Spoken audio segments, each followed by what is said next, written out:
Okay, let's start without wasting time. बहुत से लोग ये पूछते हैं कि सर हम कब तक प्रॉफिटेबल बन जाएंगे ट्रेडिंग के अंदर, या फिर कितना टाइम लगता है एक प्रोफेशनल ट्रेडर या फिर एक प्रॉफिटेबल ट्रेडर बनने में। करेक्ट। तो उसके मैंने ना एक 6 स्टेप्स बता रखे हैं, आप देखना कि आप कौन से स्टेप्स हैं और बताना कि आप क्या ये गलतियां करते हो है या फिर ये चीज़ आपके साथ साथ होती है या नहीं। और फिर कमेंट में बताना कि आप कौन सी स्टेज पे अभी चल रहे हो, ठीक है, क्योंकि वहां से आप थोड़ा सा अपना एनालाइज कर पाओगे अपने ट्रेड्स को देख के कि किस तरह कौन सी स्टेज पे हो। तो पहली चीज क्या आती है, सबसे पहले जब भी स्टॉक मार्केट में कोई आता है ना, तो वो डायरेक्टली ऐसे नहीं आता है कि यार स्टॉक मार्केट मुझे करना ही, बचपन से मेरा सपना है स्टॉक मार्केट है। स्टॉक मार्केट में कोई फ्रेंड से सुनता है, किसी रिलेटिव से सुनता है, यार मेरा पैसा इतना था इतना हो गया, या यूट्यूब पे किसी की मोटिवेशनल वीडियो देख लेता है कि मेरे पास ऐसे ऐसा था, अब मेरे पास ये कार है, ये है, फलाना ढिमकाना, और बहुत रिच लाइफ स्टाइल देखता है। उससे वो इफेक्ट हो जाता है, प्रभावित हो जाता है, और फिर वो स्टॉक मार्केट के अंदर आने की कोशिश करता है। तो जब सबसे पहले वो आता है ना, उस टाइम पे जब वो ट्रेडिंग करता है, तो वो कोई सेटअप के पास साथ नहीं होता, ठीक है। मतलब क्या होता है, एंट्री और एग्जिट उसकी प्री डिफाइंड नहीं होती किसी भी पर्टिकुलर सेटअप पे, सेटअप बैक टेस्टेड नहीं है जो भी सेटअप। मतलब क्या होता है, entry exit pre defined before entry into the trade, ठीक है, वो उसके पास नहीं होता। तो वहां पे वो क्या करता है, ट्रेड लेता है, प्रॉफिट भी होता है, ऐसा नहीं प्रॉफिट नहीं होता है, बिकॉज प्रॉफिट तो आप कॉल या पुट बाय करोगे कुछ तो चल ही सकता है ना, बहुत ही खराब किस्मत होगी तो कुछ भी नहीं चलेगा, तो वो बात अलग होती है, लेकिन जनरली कभी ना कभी तो कुछ ना कुछ चल जाता है, ठीक है। तो उसको प्रॉफिट भी होता रहता है, लॉस भी होता रहता है, लेकिन उसका वो सेटअप नहीं होता। कोई स्ट्रेटेजी पकड़ लेगा कि इतने बजे की स्ट्रेटेजी होती है, कॉल और पुट दोनों बाय कर लिया, जब ये चल गया तो चल गया, नहीं चला तो नहीं चला, ठीक है, वो सारी चीजें कर लेगा। कभी भी याद रखना, जो कॉल पुट एक साथ बाय करते हैं ना, that is not a strategy, correct. और वो स्ट्रेटेजी सबसे डेंजरस स्ट्रेटेजी होती है, स्लो पॉइजन वाली स्ट्रेटेजी होती है, करेक्ट। आने वाले टाइम में आपको दिक्कत करेगी। तो वो सेटअप की बात नहीं कर रहा हूँ मैं, प्राइस एक्शन के बेसिस पे बात कर रहा हूँ कि आप रिवर्सल को प्लान करते हो या कंटिन्यूएशन पे ट्रेड करते हो, ठीक है, वो सब की चीजों की मैं बात कर रहा हूँ।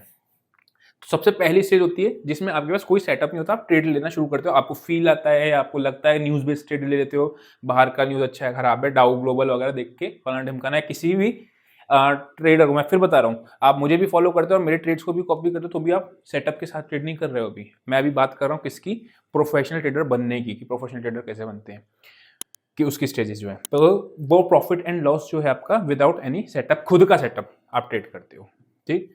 सेकंड स्टेज कौन सी आती है, सेकंड स्टेज आती है आपकी कि अकाउंट आप वाइप आउट करना चालू करते हो आफ्टर कुछ प्रॉफिट्स, मतलब प्रॉफिट्स निकाल लेते हो, लेकिन फिर आपका अकाउंट वाइप आउट होता है। किसी का अकाउंट एक बार होता है, किसी का 2 बार होता है, किसी का 4 बार होता है, किसी का 6 बार होता है, बट ये सेकंड स्टेज होती है। मतलब प्रॉफिट कमा लिया लेकिन अकाउंट धीरे धीरे उड़ जाता है, फिर पैसे डाले कहीं से डाले अकाउंट उड़ जाता है। याद रखना क्या चीज़ मैं इंपॉर्टेंट बता रहा हूँ, कि ये पर्टिकुलर स्टेजेस हैं, इसी स्टेज से लोग बाहर होते जाते हैं। जो लास्ट स्टेज तक पहुंच जाता है ना, वो आपका एक सक्सेसफुल ट्रेडर बन जाता है। लेकिन ये कौन से होता है आपका, आप कुछ प्रॉफिट निकाल के आपका अकाउंट वाइप आउट। इस केस में आपके पास कुछ ना कुछ सेटअप होता है, लेकिन आपकी साइकोलॉजी वगैरह ठीक नहीं होती, जो भी रीजन होता है, ठीक है। देन नेक्स्ट क्या आता है कि आप प्रॉफिटेबल तो हो, लेकिन एक खराब दिन या एक खराब ट्रेड आपके सारे प्रॉफिट्स को ले जाता है, ठीक है। इसमें आपका अकाउंट वाइप आउट नहीं होता, आप अकाउंट बचाने की कोशिश कर पा रहे हो, लेकिन क्या होता है, आपने जैसे 4 ट्रेड्स लिए, 4 ट्रेड्स में आप प्रॉफिटेबल रहे, लेकिन एक खराब ट्रेड हो जाएगा जिसकी वजह से आपके चारों ट्रेड चले जाएंगे। इसका एक रीजन बताता हूँ क्यों।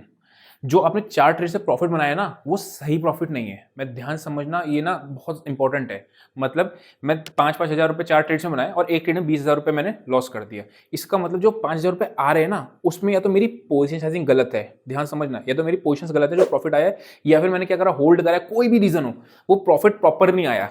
वरना क्या होता है, रिस्क रिवॉर्ड का कॉन्सेप्ट होता है कि आपको रिस्क लेना होता है कितना और कितना रिवॉर्ड होता है, उसके हिसाब से आपका प्रॉफिट नहीं आया, वो आप देखना उठा के, ठीक है। तो क्या होगा, एक ट्रेड आपका सारे उसको वाइप आउट कर देगा, प्रॉफिट्स को, 4 दिन के प्रॉफिट को, या एक पर्टिकुलर ट्रेड 4 ट्रेड्स के प्रॉफिट को वाइप आउट कर देगा। तो कुछ लोग इस स्टेज में भी आते हैं। नेक्स्ट स्टेज आती है इसकी, ठीक। देन उसके बाद की कौन सी स्टेज आती है आपकी, अब आती है आपकी ब्रेक इवन की स्टेज।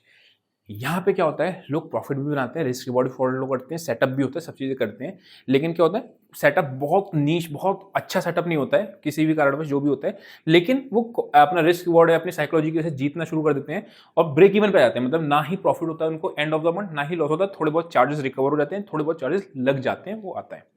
तो ये आपकी नेक्स्ट आती है स्टेज नंबर 4, जो कि आती है आपकी ब्रेक इवन की। देन नेक्स्ट स्टेज पता है कौन सी आती है, अच्छा, इसी स्टेज में आपको फियर वगैरह, ग्रीड वगैरह, फोमो वगैरह भी आता है। मतलब ये तो सभी जगह आता है। जब भी पोजीशन साइजिंग ठीक नहीं होगी तो आपकी साइकोलॉजी तो खराब होनी होनी, वो इस स्टेज में भी हो सकती है, इसमें भी हो सकती है, इसमें भी हो सकती है, इसमें भी हो सकती है, लेकिन जनरली क्या होता है, और फियर, क्योंकि सेटअप भी सब कुछ सही है, ठीक है, आपके पास एंट्री एग्जिट भी सब कुछ सही है, तब भी आप लॉस क्यों कर रहे हो? क्योंकि आपने कहीं ना कहीं पे किसी ना किसी पर्टिकुलर ट्रेड्स में साइकोलॉजी प्रॉब्लम हुई होगी, या तो ओवर ट्रेड कर रहे होगे या फिर आपका फियर है। आपने देखा होगा बहुत से लोग ऐसे होते हैं कि प्रॉफिट कर लेते हैं, जेन्युइनली प्रॉफिट कर लेते हैं, लेकिन क्या होता है किसी कारणवश एक खराब दिन उनका चला जाता है जिससे ओवर ट्रेडिंग की वजह से हो जाता है, या फिर कोई ट्रेड आपने फियर में आके जल्दी निकल गए, ठीक है, या एसएल जल्दी दे दिया, या टारगेट से जल्दी निकल गए, तो वो सारी चीजें आपकी लगी रहती हैं। वो तो over the period of the time ही आपकी साइकोलॉजिकल प्रॉब्लम ठीक होंगी। मैं सिर्फ आपको बता सकता हूँ कि ये साइकोलॉजिकल प्रॉब्लम क्या है, इसका इलाज क्या है, लेकिन दवाई लेना आपका काम। देन फिफ्थ स्टेज पता है कौन सी आती है? ये स्टेज, अगर ये स्टेज आपने पार कर ली तो समझ लो आप बहुत हद तक ट्रेडिंग में आप बिल्कुल ऑलमोस्ट पहुंचने वाले हो, ऑलमोस्ट वहां पहुंचने वाले हो। वो स्टेज होती है आपकी, आप स्क्रीन वॉच कर रहे हो लेकिन आप ट्रेड नहीं कर रहे हो, अकाउंट में पैसा भी पड़ा है आपके, आपका स्क्रीन भी वॉच कर रहे हो, सब कुछ कर रहे हो और आप ट्रेड नहीं कर रहे, जस्ट बिकॉज मेरा सेटअप जो है, मेरा हिसाब से मेरा प्रॉफिट जितना था उतना रिस्क मेरा हो चुका है, एपेटाइट आज दिन का खत्म हो चुका है, या तो मैंने लॉसेस को, मैंने आपको रूल ऑफ 3 बताया हुआ है कि 3 ट्रेड्स अ डे, तो मेरे डिसिप्लिन की तरह मेरे 3 ट्रेड्स हो चुके हैं पूरे, अब मैं ट्रेड नहीं लूंगा। लेकिन ऑल दो मेरे सेटअप पे आ रहा है ट्रेड, स्टिल मैं ट्रेड नहीं ले रहा हूँ, जस्ट बिकॉज क्योंकि मेरे को एक डिसिप्लिन फॉलो करना है, वो फॉलो करते रहना है। हमेशा याद रखना, पता है स्टॉक मार्केट में इंटेलिजेंस सेकेंडरी होती है, सेकेंडरी, सच बता रहा हूँ। इंटेलिजेंट आप कितने ही हो, कितना भी हाई लेवल का आईक्यू, इट डजंट मैटर, आपका इमोशनल इंटेलिजेंस कितनी इंपॉर्टेंट है ना, मतलब कितनी ज्यादा है, वो इंपॉर्टेंट यहाँ पे होती है। तो फिफ्थ स्टेज आती है, यहाँ पे आप प्रॉफिटेबल पक्का बनना शुरू कर दोगे, मैं पक्का बता रहा हूँ। स्क्रीन देख रहे हो लेकिन ट्रेड नहीं ले रहे हो। एंड देन लास्ट स्टेज जो होती है ना, लोग कहते हैं trail your profit cut your losses, trail your profit cut your losses, वो पहले दूसरे स्टेज पे आ ही नहीं पाते हैं। ये लास्ट स्टेज पता है कौन सी होती है? कि आप अपने प्रॉफिट को ट्रेल कर पाओ और आप प्रॉफिटेबल बनी जाओगे। जब भी आपका रिस्क रिवॉर्ड 1:2 है, सीधी सी बात है, कोई इसमें रॉकेट साइंस है ही नहीं। क्या है, मैं एक ट्रेड में 10,000 रुपए का लॉस करता हूँ, ठीक है, और जो भी पर्टिकुलर ट्रेड है उसमें 15,000 रुपए का प्रॉफिट करता हूँ, यानी 1:1.5 का रिस्क रिवॉर्ड है। लेट से 10 में से मेरे 6 ट्रेड सही जाते हैं, ये मैं तब बता रहा हूँ, बेयर मिनिमम इतना तो, वरना सेटअप खराब है अगर 6 ट्रेड में सही नहीं जाते तो। आपको 90,000 रुपए का प्रॉफिट हुआ, 4 ट्रेड्स में आपको 40,000 रुपए का लॉस हुआ, still you are in profitable ना, तो भी आपको 50 का प्रॉफिट बन रहा है, करेक्ट। फिर ये क्या हुआ, क्योंकि आपको अब यहाँ पे आपको ट्रेल, गलती हम पता है क्या करते हैं, 15,000 का प्रॉफिट स्क्रीन पे नहीं देखते हम लोग, निकल जाते हैं 7,000 8,000 रुपए का प्रॉफिट देखते हैं, वो सब उस स्टेज में आता है। लेकिन और एक भी जैकपॉट लग गया, मतलब 15,000 रुपए के प्रॉफिट की जगह एक भी दिन आपको 40,000 45,000 का प्रॉफिट लग गया, तो आपके सारे लॉसेस खत्म हो जाएंगे, करेक्ट। तो यहाँ पे कहना बहुत आसान होता है कि trail your profit and cut your losses, trade your profit and cut your losses. अगर ये आ गया ना, यही आ गया, समझ लो आप प्रॉफिटेबल बन जाओगे। तो आई होप आपको समझ में आया होगा। आप मुझे बताना कि कौन सी स्टेज पे हो, एक चीज। दूसरा, अगर आप इंटरनेट ट्रेडिंग करना चाहते हो, बिगिनर हो, आपको वीडियो दिख रही होगी, उसमें मैंने चैप्टर्स में डिवाइड कर रखा है। तो जैसे आपको पर्टिकुलर चैप्टर नहीं आता है तो आपने उसमें कर लिया, मतलब बिगिनर टू एडवांस लेवल तक कर इंटरडे पे लेके गया हूँ मैं, चार्ट्स के एनालिसिस पे किस तरीके से, सिर्फ और सिर्फ डेडिकेटली इंटरडे पे। तो आप वो चेकआउट कर सकते हो, उससे आपको सेटअप रिलेटेड प्रॉब्लम खत्म होगी और रिस्क मैनेजमेंट साइकोलॉजी के रिलेटेड प्रॉब्लम खत्म होगी। फिर धीरे धीरे आप इन स्टेज में आगे बढ़ते जाओगे और लास्ट स्टेज में आप प्रॉफिटेबल हो जाओगे। कुछ लोग इसको 1 साल में भी गेन कर लेते हैं, कुछ लोग इसको 5 साल में भी नहीं कर पाते। तो वो डिपेंड करता है कि कौन सी स्टेज पे आप हो। अपना बताना मुझे कमेंट में। अभी के लिए इतना ही, see you in next session, till then.